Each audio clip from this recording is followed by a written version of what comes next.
अब्दुल्ला मलिक साहब, जिस तरह से अभी हम डिस्कस भी कर रहे हैं कि इलेक्शंस जो हैं वो अभी से कंट्रोवर्सी का शिकार हो गए हैं, जिस तरह से एक ही घर में मौजूद जो मुख्तलिफ लोग हैं, पोलिंग स्टेशंस कहाँ फासलों पे बनाए गए, सबका जो वोट है वो भी उस तरह से स्प्लिट, मतलब एक आप ये देख लें ना, स्प्लिट किया गया, कोई कहीं लोगों के लिए प्रॉब्लम है, वोटर्स को परेशानी का सामना होगा। फिर जिस तरह से आज मोबाइल सर्विसेज काम नहीं कर रही, तो ऑब्वियसली कंट्रोवर्सी अभी से ही स्टार्ट हो गई। और हर इंतखाबात के बाद जिस तरह से हम सुनते हैं धांधली का शोर उठता है, अब भी उठेगा। लेकिन धांधली का शोर जब उठेगा तो जो एहतजाज किया जाएगा and most likely Pakistan Tehreek Insaf की तरफ से ही किया जाएगा, और जो दीगर जमातें, आपको क्या लगता है कि अब पाकिस्तान तहरीक इंसाफ में दम खम होगा?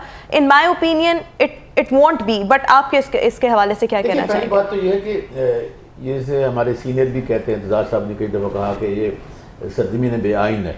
पिछले 2 साल से पाकिस्तान में बदकिस्मती से जितनी भी ह्यूमन राइट्स की वायलेशन हो रही हैं, आज़ादी इजहार की वायलेशन हो रही हैं, आपको खुद बोलने नहीं दिया जा रहा, और आज भी एक्सेस टू इंफॉर्मेशन मेरा इंसानी बुनियादी हक है, मेरा आइन का आर्टिकल 19 मुझे देता है मैं इंफॉर्मेशन ले सकूँ, जान सकूँ, लेकिन आज इंटरनेट बंद करके मेरा वो हक भी आज के दिन छीन लिया गया। देखिए, ये सिचुएशन हमने कभी भी नहीं देखी, पाकिस्तान की तारीख में पहली दफ़ा हुआ कि जो फ्री फेयर और ट्रांसपेरेंट इलेक्शन है वो नहीं हुआ। और इसका हमने अगर माजी से जायज़ा लें तो हमें नज़र आता है कि पाकिस्तान में जब भी, पाकिस्तान की तारीख में जब भी अक्सरियत को अक़लियत में बदलने की कोशिश की गई तो उसको कौमों को भुगतना पड़ा, हमें बहुत नुकसान हुआ, हमें बांग्लादेश बनना पड़ा। अल्लाह ना करे, अल्लाह ना करे। अब भी अगर हमने ये रवश ना बदली और हम लाठियों के सहारे पार्लियामेंट का हिस्सा बने और हमने सियासी मसलहतों से काम लिया और जो कौम के रियल इश्यूज़ हैं, उनको एड्रेस ना किया, तो खा मियाँ साहब हों, खा जरदारी साहब हों, कोई और भी लीडरशिप हो, वो कौम के उन मसाइल को हल नहीं कर सकते। जो आप बात कर रही हैं, बार बार बात इसका याद साहब ने बड़ी खूबसूरत, दोस्तों ने भी यही कहा, ये वो वाहिद इलेक्शन होंगे कि जिसको कोई भी नहीं मानेगा।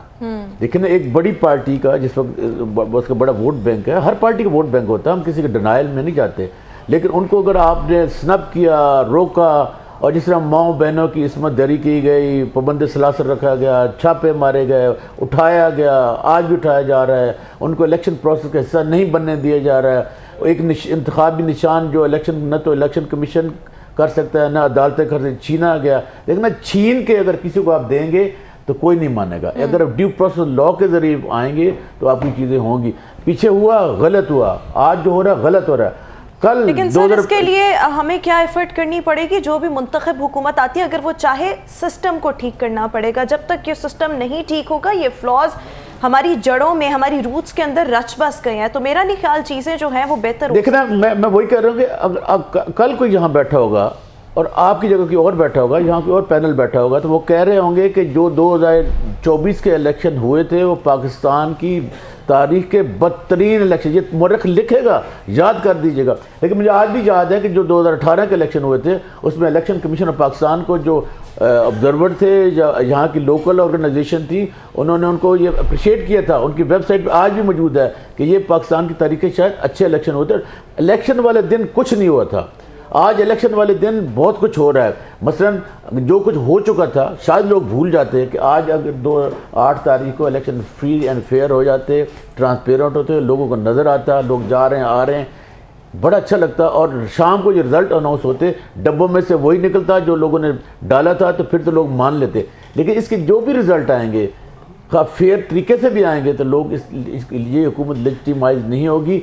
ये जो मैंडेट देने जा रहे हैं वो उसमें पूरा नहीं उतरेंगे। देखिए, पाकिस्तान के 4 बुनियादी मसाइल हैं। सबसे बड़ा मसला हमारे यहाँ पॉपुलेशन का है, दूसरा मसला हमारे यहाँ सबसे बेरोज़गारी का है, तीसरा मसला जो अहम है वो महंगाई का, चौथा मसला जो आज भी जिससे हम सफ़र कर रहे हैं वो क्लाइमेट का है। देखिए, ये वो मसाइल हैं, क्या ये चारों को आने वाली हुकूमत एड्रेस कर पाएगी? अगर वज़ीर ख़ज़ाना, अगर मेरे ख्याल में बुनियादी हुकूक और मामलात उनको एड्रेस करने की ज़रूरत है। अगर देखें ना, अगर वज़ीर ख़ज़ाना इसाक डार ही हों और वो जो 18 महीनों का वो जो इशू है, क्या उसको वही पुलिस से लेकर हल करेंगे? जिससे बिलावल साहब कह रहे हैं कि हम इनके वज़ीर ख़ज़ाना को नहीं मानेंगे, हम फलां को नहीं मानेंगे। एक बड़ी पार्टी का सरबराह जो कह रहा है कि इलेक्शन तीर और शेर के दरमियान है, तो अगर वो ये कह रहा है कि आज के जो बंद करके रिग करने जा रहे हैं, एक बड़ी पॉलिटिकल पार्टी जो शेर का हिस्सा है, जो आने वाले प्लान का हिस्सा है, वो अगर इस चीज़ को कह रही है, कंडेम कर रही है कि ये फेयर नहीं है, तो वो बड़ी पार्टी जिसको लड़ने नहीं दे जा रहा, वो बात यही आ जाती है कि बहुत से लोग और बहुत सी जमातें जो हैं वो इसको ना मानने वालों में शामिल होंगे।